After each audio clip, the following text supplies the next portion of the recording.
Masya Allah, Alhamdulillah. Ustadz Nur Somad, nyun sewu Ustadz. Saya nggak akan nanya tentang materi apa yang antum rasakan, antum optimiskan melihat dari tadi itu beliau melihat terbangan wararek semangat ini di tengah Indonesia yang sedang berada dalam situasi yang rodok peteng-peteng titik gak jelas ngene kalau angel bedakno iki wong ta bedes iki ta mboten. Iki diarani wedhus tapi kok njegok, iki diarani manuk tapi kok keloro, lak ngono ah. Gak jelas saiki. Nah, tapi ketika melihat Anda semua dan acara ini wallahi ya Allah, mboten enten titik ambisi niat sing elek-elek dan bahkan nafsu apa gak ono ndek ngene iki. Dan sponsor lho gak ono lak wis. Lak wis ah. Ono sponsor apa iki? Ayo, bayangno iki nek sing gawe pemerintah piro biayane koyo ngene iki. Iki gak ada apa-apa iki. Duwike ngene tok cetek teko plak ngono. Kan kono gak salah kon. Lho kon niku gak ngandel kon niku wis gak ono. Ayo saiki. Coba engko kon semapu temen kon kok. Ya Ustaz, mana Ustaz? Iya, ada 2 poin Kak. Yang pertama, saya langsung teringat dengan 2 pernyataan dari guru saya, Syekh saya di Mesir itu. Yang pertama, beliau mengatakan ada 2 indikator yang bisa mengukur apakah umat itu sedang dalam keadaan bahaya atau tidak. Yang pertama, bahwa tradisi selawatan pada Nabi itu masih ada, dan yang kedua adalah komandan azan. Jadi sepanjang itu masih ada, maka itu menjadi indikator bahwa umat itu fine aja, itu baik-baik aja, jadi tidak perlu terlampau cemas itu. Nah, mengenai yang pertama ini saya teringat pada salah satu hadis Nabi yang sahih. Jadi hadis Nabi yang paling sahih inilah, man shalla alayya marrah sallallahu alaihi asyara, gitu. Siapa yang selawat kepadaku sekali, maka Allah berselawat kepadanya 10 kali, kan gitu. Jadi selawat dari kita, dari hamba adalah doa. Selawat dari Allah itu adalah merupakan keselamatan, sehingga nanti, jadi kalau bayangkan 1000 orang yang berselawat dan selawatnya itu rata-rata tadi kira-kira selawat yang dipersembahkan tadi itu minimal 100 kali selawat itu pulang balik ya, dan seterusnya. Jadi 100 kali 1000 kalau mau hitung-hitungan sama Allah. Walaupun Allah kan tidak hitung-hitungan, 1 bisa menjadi 7 bisa menjadi 700, kemudian dari 700 menjadi 7.000, 70.000, dan tiada henti ila mali nihaya. Jadi sesungguhnya dengan filosofi atau logika selawat itu tadi, justru dengan 1000 orang berselawat itu, selain daripada kita yang ikut, dikali 100 kali itu berarti ada 10 juta. 10 juta kali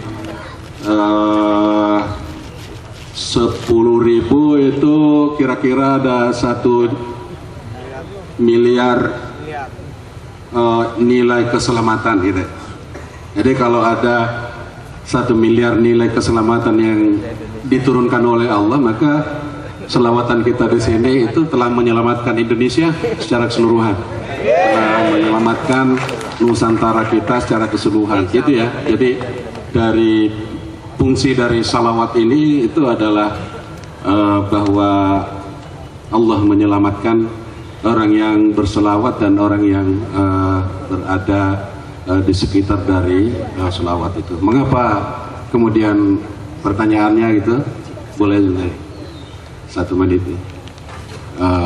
Saya nggak mau merusak kemesraan kita sekarang ini, karena bagi saya sepertinya itu sia-sia menceramai orang Mojokerto dan Jombang, karena mereka lebih paham Islam daripada kita gitu.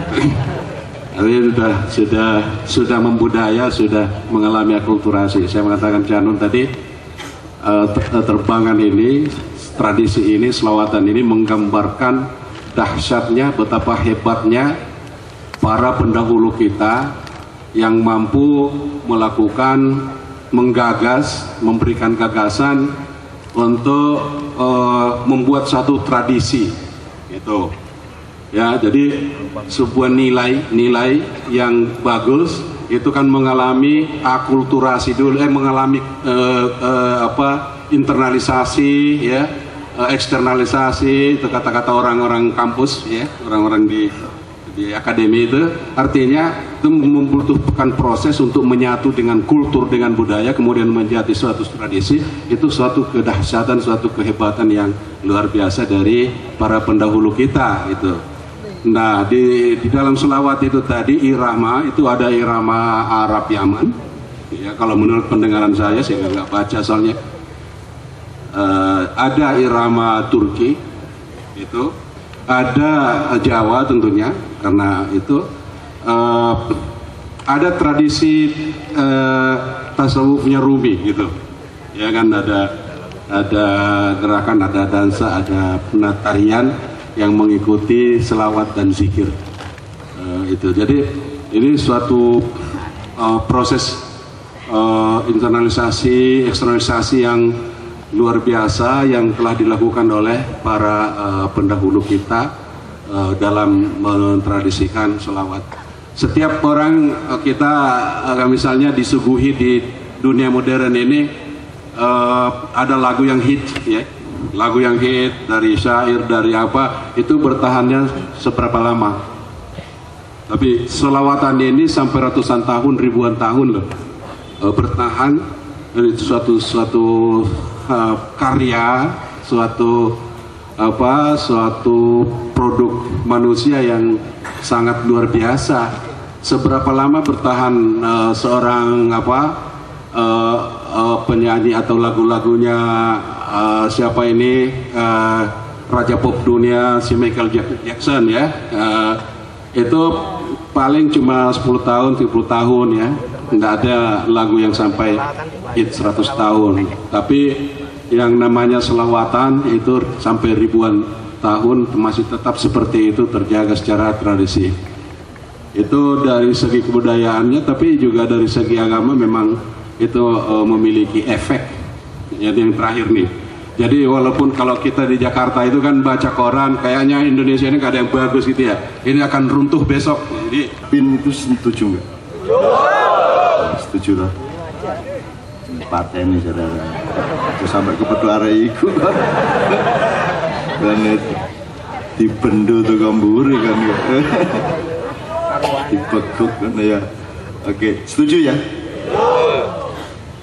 Apapun akibatnya. Ya.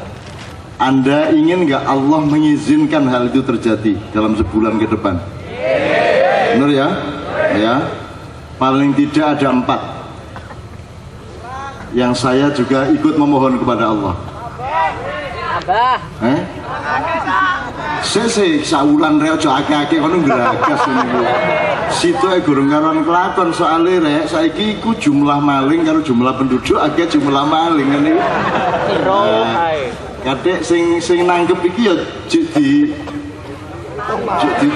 ditawan-tawani gak karu-karuan. Jadi kalau dalam sebulan ada 4 koruptor besar yang diterdakwakan, itu nanti bulan Juli Anda akan mendapat kecerahan, tapi melalui kerusuhan sedikit. Gak apa-apa, aku takkan wis. Ya tapi setuju ya? Temen lagi ya Allah sampai nungguakan po arek-arek iki. Aku ya Allah Al-Fatihah. Alhamdulillah masyaallah.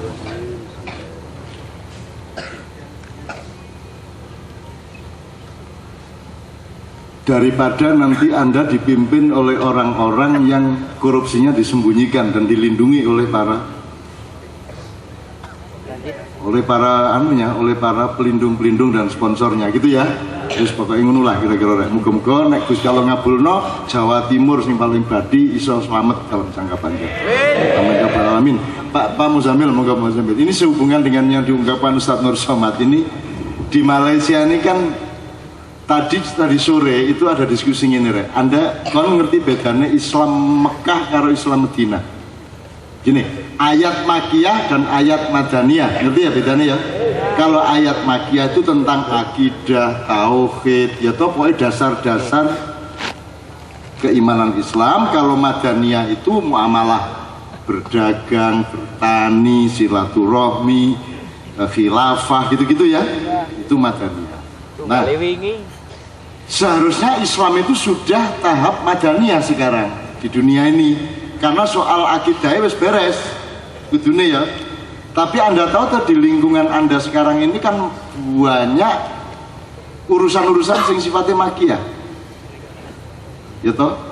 Celono kudu sak pira dukure, jenggoten niku kudu tagak, gak jenggoten niku oleh tagak, selawatan niku bid'ah tagak, itu kan urusan makiyah semua.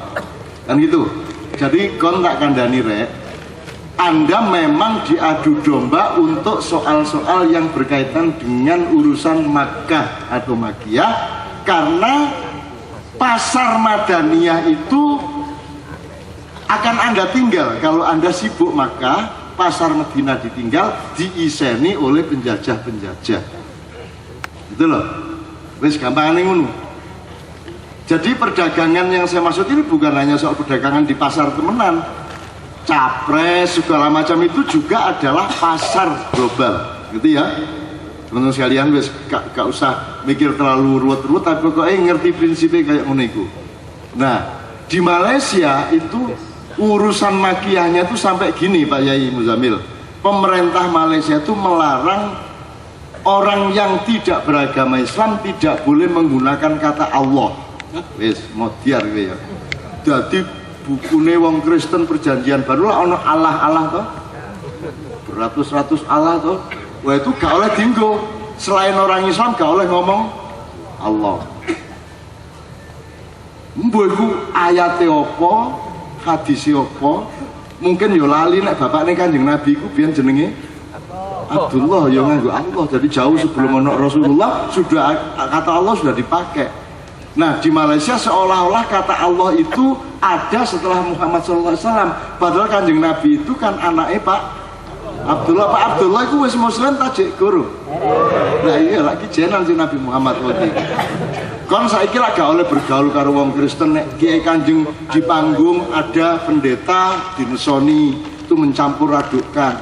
Di Jogja kita mau diserbu karena akan salah satu yang akan naik panggung adalah pendeta-pendeta, karena kita sedang melindungi Jogja dari penyerbuan-penyerbuan seperti itu yang pasang badan saya sama Kiai Kanjeng.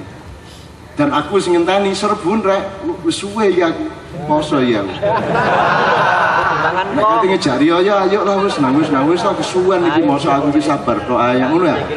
Akhirnya gak sida wong kene iki lu beli gue lu jual gue beli kan gitu nek jari wong Jakarta. Akhirnya gak sida diserbu. Nah, artinya sekarang kita itu bahkan bergaul sama orang yang bukan Islam aja dimarahi gitu enggak? Iya enggak? Lah saiki aku mbayangno Kanjeng Nabi ku biar lu bergaul karo sapa? Kafir kabeh sak Mekah iku. Sak bojone yo kafir. Umpume yo kafir. Pakdene yo kafir, tangga-tanggane kafir kabeh meneng bendina ngono iku. Gak wani apa-apa. Wis akhire gak ono Islam mergo Kanjeng Nabi gak oleh bergaul karo wong kafir. Lah nek ngono carane lek gak iso berkembang tauhid iki lak ngono. Jadi menurut saya acara ini seandainya dihadirin oleh teman-teman Buddha, Hindu yang juga dulu orang turunan orang Majapahit, enggak apa-apa toh? Enggak masalah. La ikroha fiddin, qad tabayyana rusdu minal ghayy, enggak ada masalah. Itu loh. Asalkan tetap punya pendapat yang istiqomah. Islam itu begini, Buddha itu begitu, gitu loh. Tapi nek bergaul gak apa, goncengan yo gak masalah. Ketua majelis ulama goncengan karo pastor oleh tegak. oleh sili-silian klambi mergo mari kudanan oleh tak oleh gak masalah. Nah nek gak oleh ngulak rusak itu rokok takon sik. Pak sampean Islam ta? Samsunis ini pun sampean Islam ta? Mboten. Lu Islam masa kula mboten Mojokerto masa mboten Islam. Si NU ta Muhammadiyah. Ya tuku rokok takon nang Muhammadiyah. Lu NU Mojokerto masa gak NU. Si NU ne Gus Dur ta? Ini. Remak suasana ngene. Kon NU sing melok Jokowi ta NU sing melok Prabowo. Lah kan sudah tuku rokok nek ngene ta. Engko numpak bis takon sik supire. Pak sampean apa agamane? Islam ya wis sampean terus. Ngono kernete ditakoni. Kate nambal ban lho takon. Kan sesuk lak gendeng dhewe uripne kaya ngono. Dadi ndak masalah toh. Yang ndak boleh adalah mencampur adukkan di wilayah yang sama. Gitu loh. Misale apa wis sebenarnya zaman Rasulullah ya gak apa-apa. Masjidnya Rasulullah itu pernah dipakai untuk ibadah orang Yahudi, tidak masalah sebenarnya. Saiki ojo lah. Karena saiki ojo misa di masjid ya ojo lah. Haleluya di masjid ya. Ya kira-kira arek-arek nglumpukno taek gitu kurang. Ya nek saiki kita belum sedewasa waktu itu. Nah, gara-gara ada larangan memakai kata Allah itu orang-orang Kristen Katolik marah di Malaysia. Akhirnya mereka bereaksi, salah satunya berceramah. Apa itu agama Islam tuh? Apa tuh? Agama apa tuh? Aku gak bisa nulisannya yang menunggu Mang. Nabinya saja tak tahu jalan yang lurus. Nabinya saja tidak mengerti jalan yang lurus. Maka nabinya orang Islam itu nyuruh umatnya beribadah sehari 5 kali, dan masing-masing ada bagian-bagiannya atau rokaat-rokaat. Di setiap rokaat waktu berdiri, umatnya itu disuruh oleh nabinya untuk memohon kepada Allah, ya Allah berilah aku jalan yang lurus, ihdinas siratal mustaqim. Itu agama apa? Nabinya tak tahu itu jalan yang lurus. Ya apa jawab ya apa mboten niku sampeyan. Ayo Pak Muzamil. Ayo nek wong Madura gak iso jawab kon dadi wong Bondowoso ae. Baik, terima kasih Janon. Pertama, sebelum saya jawab, Janon. Jadi jangan disangka yang hadir hanya orang Islam, gitu ya. Ini Hayam Wuruk, Gajah Mada datang. Gitu ya. Dan terus terang saya sesak sekarang karena melihat beliau-beliau itu. Marifat itu kok. Hanya agak pusing kepala karena ternyata leluhur-leluhur Majapahit itu tidak bisa saya nafikan, gitu ya. Dan ada di depan gitu ya. Oleh itu teman-teman ya, jangan menganggap orang yang sudah mati itu mati. Mereka hanya berada dalam dimensi yang lain, dimensi di atas kita semua. Gitu ya saya kira ya. Jadi ini disaksikan oleh mereka semua, gitu ya. Dan mereka juga berkata, jangan dianggap saya itu orang kafir, gitu ya. Betul. Jadi Hayam Wuruk, Raden Wijaya ini berkata jangan dianggap saya orang kafir, gitu ya. Karena waktu saya ada, memang Islam belum ada di sini, gitu ya. Jadi jangan sekali-kali menganggap mereka itu orang kafir. Karena orang disebut kafir kalau diajak tidak mau, itu kafir. Nah beliau berkata waktu itu gak ada orang yang ngajak saya. Oke?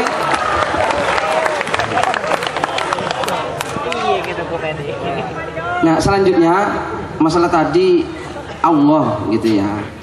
Jadi barang siapa yang menyembah lafaz Allah itu musyrik, gitu ya. Jadi jangan sekali-kali menyembah lafaz, karena menyembah lafaz itu musyrik. Maka saya juga prihatin ketika di peimaman kita itu ditulis lafaz Allah. Khawatir yang dibayangkan Allah itu ya lafaz itu. Ini sangat berbahaya. ya, sangat berbahaya. Oleh karena itu jangan sekali-kali mentuhankan yang bukan Tuhan, termasuk lafaz Allah. Itu kesalahan. Maka kalau ada orang seperti tadi di Malaysia, ya ini alhamdulillah itu bukan di Indonesia. Gitu, kan Indonesia mayoritas orang yang baik-baik, Islamnya luar biasa. Gitu.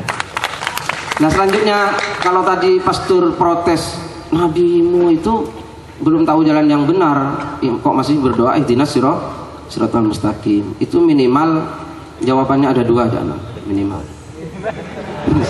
Minimal, mungkin nggak tahu hayam buruk bagaimana jawabannya ini. Begini, jadi itu merupakan bahwa Islam itu